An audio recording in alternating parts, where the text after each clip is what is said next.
না, মিশনারি কাজ করা আপনাদের জন্য ফরজ, তারা করার কথা না এটা, কিন্তু তারা এই কাজ করছে, আমরা কেন এই কাজ করতে পারবো না? কেবল সকাল সন্ধ্যা একটু চাকরি করবেন, এরপরে গিয়ে সিনেমা দেখবেন, ফেসবুক দেখবেন, ওদেরকে আপনি ইনভেস্ট করছেন, তাদেরকে আপনি ধনী বানিয়ে দিচ্ছেন, আর আপনি পেছনে, আমি ধনী কেবল সম্পদের কথা বলছি না, আপনিও তাদেরকে সেলিব্রিটি বানিয়ে দিচ্ছেন, কিন্তু এটা তো আপনার পার্সোনালিটির সাথে যায় না।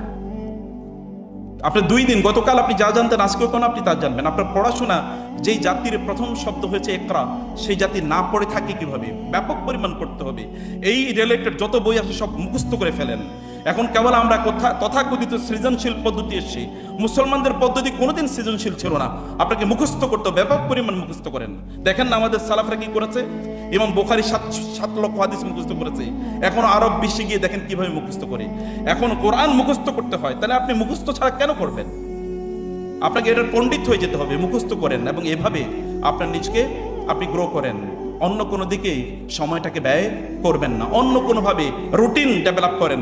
রুটিন ছাড়া কোনোদিন আপনি বড় হতে পারবেন না। হ্যাবিট ডেভেলপ করেন, চরিত্র। আপনার রাসূলের কথা দেখেন, নবী হওয়ার আগেও তার কত চরিত্র ছিল, লোকের আল আমিন আর সাদেক বলতো, এবং খাদিজা তাকে বিয়ের প্রস্তাব দিয়েছে। এখন আমাদের ছেলেরা অন্য মেয়েদের পেছনে ঘুরে,